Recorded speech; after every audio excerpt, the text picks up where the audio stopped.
Michelle. And this is your girl Mariah, also known as Mariah Amazing. And you are tuned into Melanin Voices. Hey. Hi, everyone. Hey. So let's go ahead and get started like we always do and get into Melanin Media.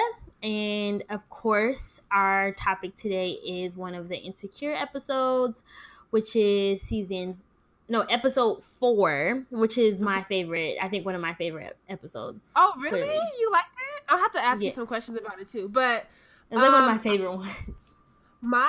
Okay, so can we just start from the fact that why did Issa go talk to Daniel? Like, there was no reason for her to go up to him. Like, he wasn't.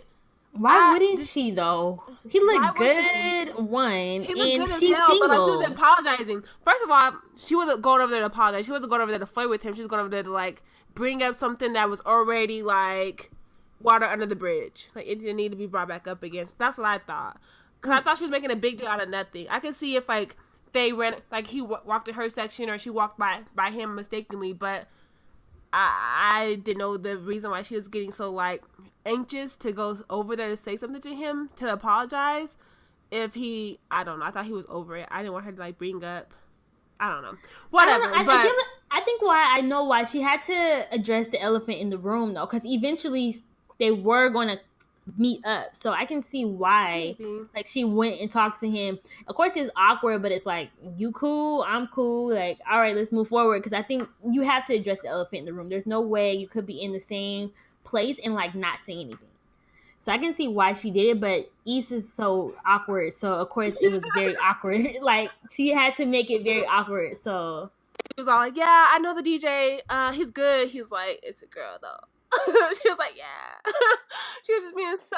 And it's funny because he knows she's awkward. Yeah, but it's what makes everybody love her so much, though. Like we got, that familiarity with her. But yeah. So that was it. But my thing for you was, because you said this is your favorite episode. How would you feel about an open marriage? Though you seen that, Issa's friend from the past was, dating somebody, and they have an open marriage, and he was like, doesn't matter, like we can do this because she won't have a problem because our marriage is open. Like I was like, wow, that's very, how do I feel about open relationships? Because obviously I'm not married, so you're married, and so you have a different perspective than I would on that. Yeah, I think that's definitely another like topic for us, because I think that is a podcast episode. Because how I feel about open marriage, I'm not for it, but I'm also not going to be necessarily against it. Yeah, because if whatever works for you and your spouse, hey, go for it. If y'all still love each other the same and y'all are still staying strong, hey, I have no worries. But what do you say to the single girl who knows you're in an open marriage, open relationship, that says, hey, I do want you to come over tonight? Like, what do you say to that girl? Because should she be, should she feel some type of way doing that? I think it's a different dynamic because she's actually friends with both of them. So, and I really hate to say this, but some people just are trash. And so he could be saying that, but they really not in open relationships. I'm going to need to ask her directly, like, hey, girl, y'all really, all right, cool, bet, all right. But even then, I would kind of still have some hesitancy because they're a different dynamic. Like, they're actually friends. I don't know, that's just weird, like, you know what I mean? Like, if some say one of my friends is married, and I didn't know anything about their open marriage, and her guy started hitting on me, I wouldn't even, like, think to date him, because that's just, in my head, that's just so wrong on so many levels to me. But, I mean, I'm trying to put it in perspective, and I'm just like, whoa, that's off limits for me, personally, but I don't know. That's just... Yeah, it was something else. I just was like blown away by I was even blown away by Lawrence, and always when you have moved on and you are like doing your own thing and you kind of not really thinking about him, that he's outside of your apartment thinking about you. It's just when the tables turn, it's never on time. And that's crazy to me, because I knew it. I knew he was in the car, and I was like, he's outside of Issa's place. Or I thought he was outside of that other girl's spot. But something told me he was outside of Issa's spot. What's so crazy? You just got done having sex with 2 random women you met at the store, though.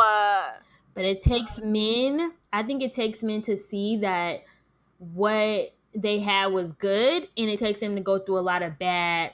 You know what I'm saying? To understand, like, this ain't even worth it. The grass ain't green on the other side. Even if I get 2 chicks in the bed, like, it still isn't the same that I had with one individual person. And I think for men, they have to, like, I'm all for men figuring that out first to understand, like, I need you to appreciate me and all my flaws and everything that I do. But you have to go out and know that the grass isn't so green on the other side, So I mean, I guess I was just so thrown off by he just literally just left the girl's house and was like, "Hey, what's up?" Like, what was going to? I had that in mind to do so. Well, he didn't actually do it. So, but it was. What made you like this episode? Because you said this is your favorite one so far. Well, this season. So it just had a lot of humor, and it was realistic to me. It was very, very realistic. It made me feel like I'm married, but like to be a single girl right now watching that, it should give you some kind of like spark or like turn up, like have fun. There's so much out there. Go out with your girls. If you haven't went through your whole stage, I think that's I think that's another topic that we should discuss, is that whole stage is something that I think every woman does need to go through. And when you go through it, I have my theory on that too. So I think what's going on right now is just so realistic, and I'm just all for what Issa's doing. And it's all fun and games right now, and I love it. So I think it just reminds me of just like it's really fun right now for her and what she's doing. So yeah. Oh yeah, it was good. But moving right along for the next topic in Melanin Mondays, Melanin Media. I said Melanin Mondays. Melanin Media was the, how can I say, the white supremacists in Virginia that when it took it upon themselves to have tiki tortures and loads of hate and unleashed it onto people because the removal of a statue, which resulted in people being injured, some getting killed, and y'all's president saying how he thought that both sides, so those that were the victims that were, defending themselves, as well as the abusers that were attacking, were on the same side. They were both bad people, which I found to be insane, but not shocking because this man is hateful as hell. So there's that. But yeah, it's just I just don't know. When I see stuff like that, it just really shows that there's a lot of things that have not changed. And I don't know how many times we're gonna have to see it to hopefully, start making some better decisions as a people. But I was listening to Charlemagne the God's interview, and he mentioned that the way that this could change is if privilege, which is, he said, white privilege, if people who are white who have privilege actually start addressing the situation themselves. Like he thinks that it needs to happen through them for their change to happen. So that's them addressing each other and then also standing up for what's right, and that's racial equality. Absolutely, because we're doing. So, I agree. I think we're doing our part. I thought that was interesting. You know what I mean? As much as we can, we're protesting. We're getting out there. We're sharing our voices. We're saying what needs to be said. It's just, you can't solve a problem without both sides of the coming together to solve the problem. That's like getting into a disagreement with your significant other, and you guys are both trying to solve the argument. One person can be doing all the talking during the disagreement while the other one's just silent and mute and expect change to come about. It has to be both sides coming together to solve the issue. So there's that. So anyways, so with all that being said, this definitely is a great segue into our hot button topic of the week, which is, when do you unplug from media? You see all these images, you see all these stories, and not even just tremendously saddening stories like this one, but even gossip sites that, gossip about the latest celebrity or the hottest bag or the hottest trend or the newest couple, when do you feel like it's necessary to unplug from the media just to have that mental break and spiritual break from that and just being able to regroup and gain your sanity? When do you think that happens? When do you need it to happen? I think it really depends on your use of social media. Like, I find people who use social media in so many different platforms. Like, some people use it as cyberbullying, where they use it to bash other people and bash other people's thoughts and opinions. I see it as some people use it as a platform for addressing what's going on in their personal lives, and that's just an outlet for specifically them.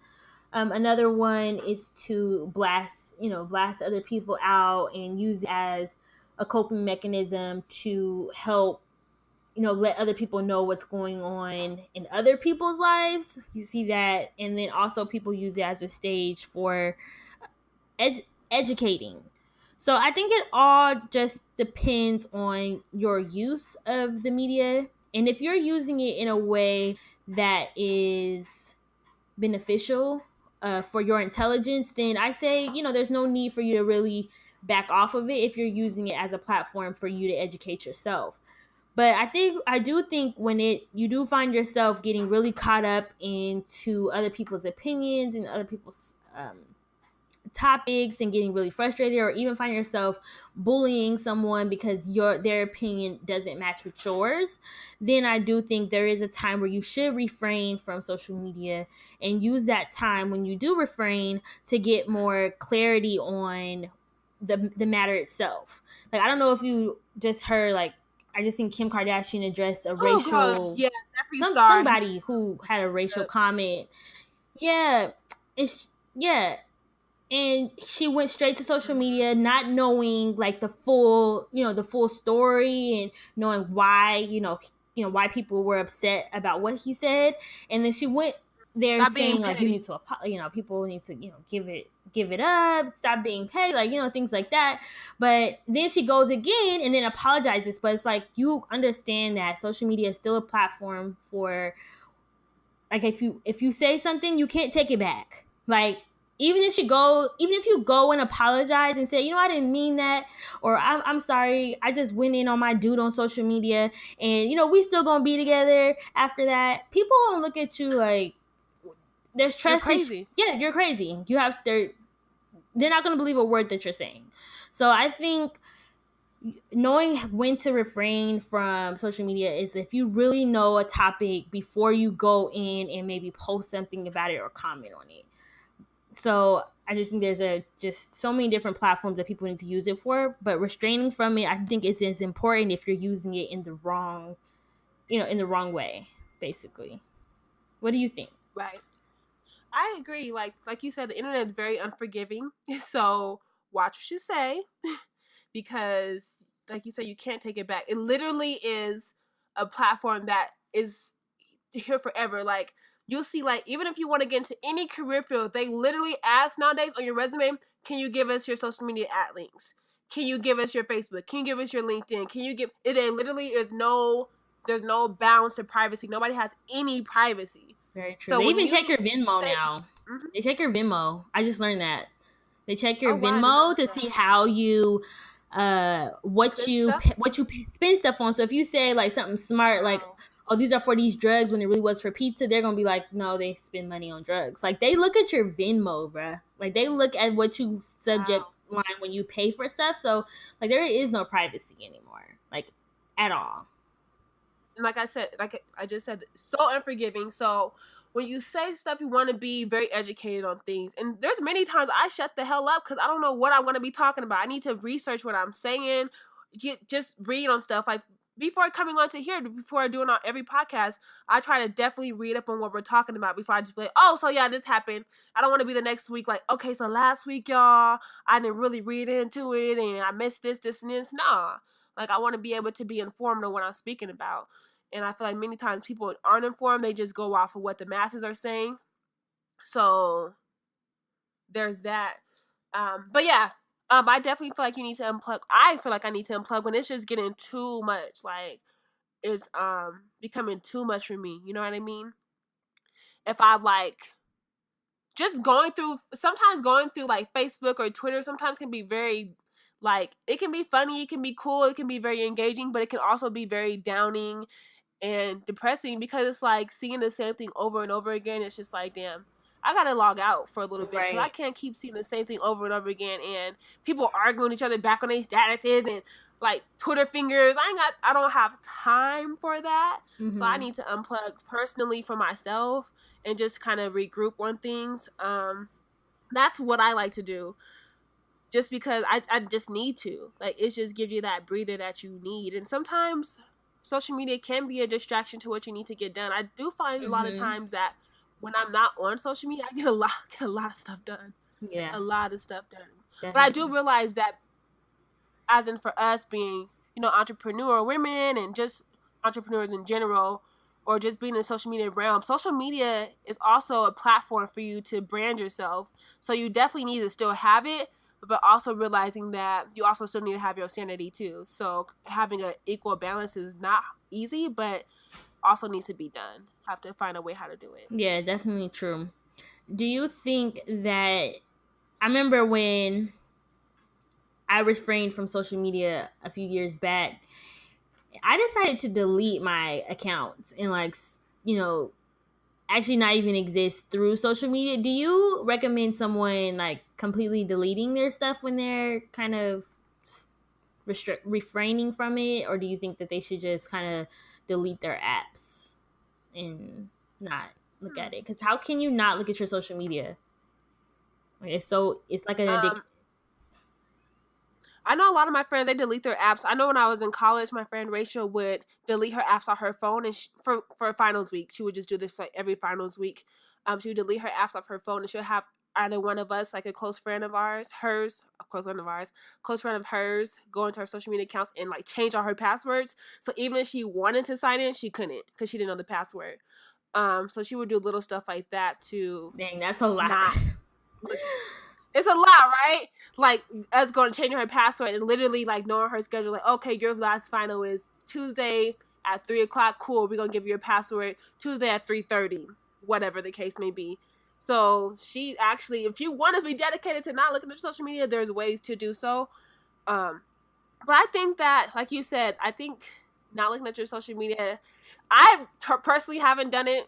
Maybe I should delete my apps, but I know that I probably would end up re-downloading them. So I would probably take Rachel's route and have one of my close friends like change my password so that way I can't use it for a certain amount of time. Because I personally decided to just delete my apps, like I would probably re-download them once I felt like I was being bored, or if I wanted to see what was going on, or if I just wanted to do something. If I just wanted to look at my Instagram feed, I would just re-download Instagram. So I would definitely have somebody just that I was close to, that I trusted, to change my password for me so I could get back in at a certain amount of time. Right. I think it's definitely an addiction. I think I shouldn't have deleted my accounts, because then I tried to come back in and of course none of the names were there anymore, so I had to start all over and it was really sad. But other than that, I think deleting your apps is probably important. But really, what is the time frame? How long do you think you should, if you're going to refrain from it, should you give yourself like a deadline? Like, I'm going to refrain from it from like a month, or should you like ease yourself into it to the point where you don't want to use it anymore, or don't want to see it? Or how long do you do it? And do you give people warning? Because there's so many people that be like, all right, y'all, I'm out. I'm done with social media. Catch me when you catch me outside. It's so stupid. But I'm like, okay, yeah, catch you and catch you. No one cares, and one probably would know if you were missing from social media. So, unless you're famous and the Shade Room finds out that you deleted your account. But other than that, it's like, what do you give yourself a deadline, and do you need to announce your dismissal for a while? Like, what do you think? I haven't done it, but I do read people's dismissals, and I'm like, okay, sis, bye. Like, like, bye. I don't think that you need to announce it. Like, you're doing it for you, not doing it for everybody else in the first place. And many times people who do announce their dismissal aren't gone for quite some time. Like, they're gone for a month maximum. And so it's like, oh, okay, like, that's not a huge deal. Personally, would I announce my dismissal? No, I don't think everybody needs to know when I'm leaving. Like, it's for me, and like you said, they probably don't even care that I'm leaving. So, but I wouldn't be gone for long anyways. It'd probably be like 2 or 3 weeks that I would leave and just regroup and not look at my social media accounts. But it wouldn't be for a long time because, like I mentioned earlier, I am trying to build a brand. So obviously, being able to post often is something that helps me do that. So I wouldn't be gone for quite some time. Like, it wouldn't be more than a few weeks or to a month, maybe. Right. I think it's important that maybe it's not even you that needs to, like, you personally that needs to refrain from social media. Maybe it's you need to refrain from the people that you're following. Because I think that could be just toxic on its own. Is that if you find yourself really getting caught up in some of the things that are being said by other people or some of the things that are posted, maybe you just need to internally look and say, you know what, I'm following these people who are not positive, who don't, stand for what I stand for, and they, I'm just sick of seeing some of these posts, and you just go and delete them. And maybe you just start following things that you're, your target or that you're really interested in, or people who's going to drive you to become a better person, and they post things that are educational or uplifting, or like the news, for instance, like you're updated on what's going on in politics and the world today. So maybe instead of specifically refraining from it, that you refrain from some of the people that you're following and some of the things that you're looking at. I think maybe that could be an ultimate like thing. That's why people get so frustrated with social media, is because of that. Or do you think your refrain was from like just seeing what's going on in like the world or the media, and that's why you refrain? Personally, it's like the world of the media, because like I follow a lot of like news outlets, not even just news outlets, like a lot of activists, and seeing Black people being murdered and slaughtered is hella traumatic. And like, damn, like I know this is going on, I know this is happening. I'm Black, I'm affected as well, so I know it's happening, but I don't want to see it 24/7. I'm like, because I don't know if they did a study a couple months ago about how Black people are I don't know what the study was. I have to get back to you guys on it. But basically, it was saying how seeing our dead bodies on the internet is very, very mentally exhausting for Black people, because it's just so like in your face kind of thing. You know what I mean? So Yeah. that was for me personally, because on Facebook, yeah, when I was younger, I was following a lot of people from high school. No shade. It was just too much. Like every other day, you're breaking up with your baby father. Every other day, you're cursing out somebody. So I definitely unfollowed them. But yeah, that was it. Oh, okay, So, yeah. so I feel I what you're agree. saying. Like unfollowing those toxic people definitely did that. But also seeing the news is hella traumatic too. Yeah. Definitely. So social media is crazy, and I think just like we said, just knowing how you use it, what platform do you use it in, and if you really need to just get away from it, delete that app, and maybe have your friends put a new password on there, or maybe give yourself a time frame. There's a million things that you can do, but just knowing when it is time to refrain from it, especially when you're using it and you're getting frustrated and you're posting things that you really, really shouldn't say and that people really shouldn't see, that you can't come back from. So I think that's a good time to really, think about, how or when you refrain from social media. But anyways, let's move forward. How was your Snapchat convos? Actually, I didn't get that many Snapchat combos, but I got two from two very dear people to me. One was from Jeffrey Smith, and he said that he unplugged from social media after a breakup, or when he was in school in undergrad where he had to study for finals. Those were like the two times that he decides to unplug from the media because he needs to like refocus and regroup. Also got one from a very loyal Snapchat converter, which was Claudia. And she said she unplugs when dang y'all. She says she unplugs when she feels herself getting too overwhelmed with people's negativity, and whether it be the news or just people that she knows, which I just spoke about, which is crazy. But yeah, those are the 2 times she unplugged from the, not 2 times, but the reason why she unplugged from social media. Good. That was a good, like, decent Snapchat, like, convo. Based on stuff that we said already. Mm-hmm. Literally, we addressed it. Literally. But we can go ahead and get back to Black business. Black business of the week is my cousin, Demetria Passmore. She's literally done my hair since I was like 2 or 3 years old. She was like 6, just doing my hair. And now, she's, not now, but the past few years, she's made it out of a business. Because, you know, she used to just be the braider in the neighborhood. Everybody went to Mimi to get their hair done. But now she's actually like, you know, actually put forth effort and made like it is into actual business and profiting off of, which I'm so very proud of her. But her Instagram name is Styles by Mimi, STYLESBY, Ms. Mimi, and I would definitely put that in our description bar so you guys can follow her on Instagram to see her work. And on her Facebook page is Styles by Mimi as well. So I'll definitely put both those links to her social media into our description bar. She's located in Detroit, Michigan. So if you're in Detroit, you ever need your hair braided, Mimi is a girl to go to. I'm not just saying that because she's my cousin. I'm saying it because she actually can slay the hell out of your hair. Like, will literally give you what you're looking for and then some. Like, she's that hairstylist that's like, girl, you wanted this, but I got you. And then you're like, oh, damn. Like, she did this times 10. Like, she's really good, y'all. I wouldn't hype my cousin up if I didn't really mean it. I wouldn't put her on here, but she's really amazing. She does such a great job. You're gonna get your money's worth and then some. And yeah, just hit up Mimi, say I sent you over, support Black business. You know, she's a mother, she's an entrepreneur. Like, girl power. Go ahead, girl, go. I say go ahead, girl, go. Go ahead and go, girl. Okay. Yes. So yes, definitely.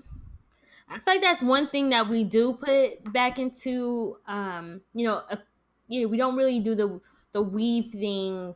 Like, we don't own our weave, but I do believe that we do put money into each other's pocket when we go get it installed. Like, we, you know, it ain't no white girl, no Asian chick installing your weave. It's a Black girl. So definitely, I think, or braiding your hair or anything. So I'm happy that at least in that case, which isn't probably taxed or anything, which probably statistics don't show that, but I'm pretty sure we put a lot of money in each other's pocket when it does come down to, you know, the installment or the braids or anything that you want to do. Yes. So we do support each other in that aspect. So I'm happy that we do that. Please. So definitely and support. Like she's saying, like Mimi. The whole weave business. Like, and I'm happy to see that people I'm starting to follow now are starting to sell hair now. Like, have you noticed that like a lot of hairstylists like in Atlanta like got their own like hair page where they selling hair now and stuff?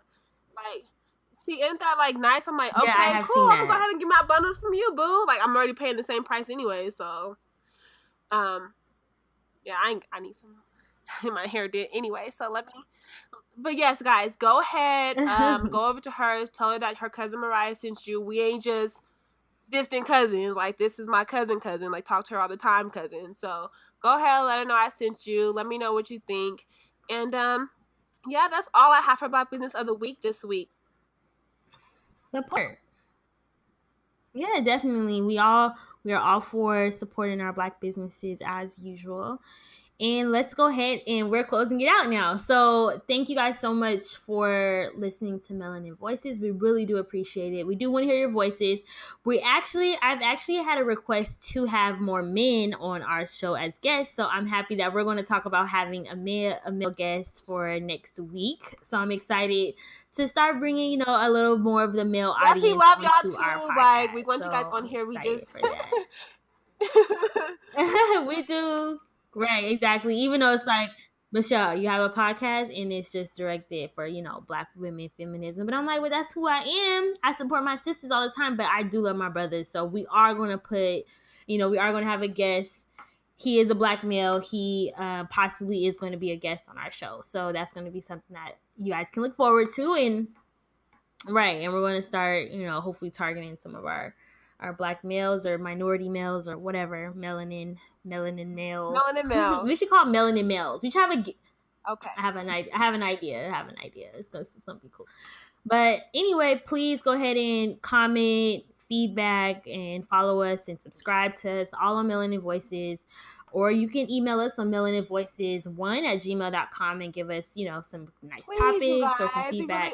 We really hate to get our bills in SoundCloud and our email. We want to just see you guys email us too.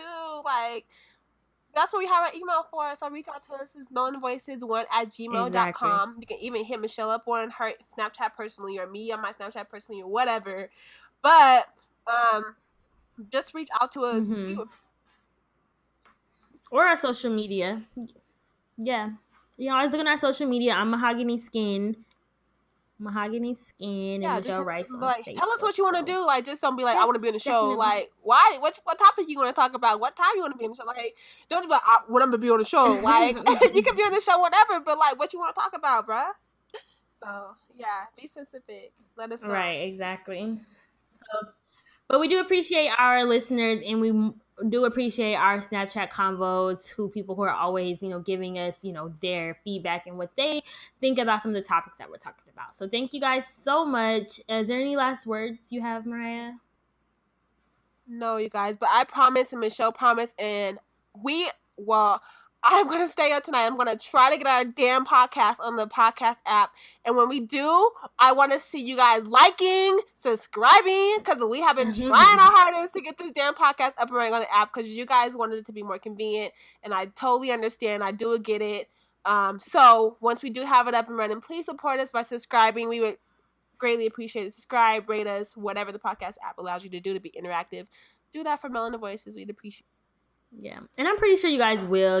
We starting from the bottom and we gonna get to the top, so no worries. We're gonna keep staying consistent, and we appreciate our listeners all the time. So you guys have a good rest of your day, and we are closing out. So peace. Bye. Love you guys.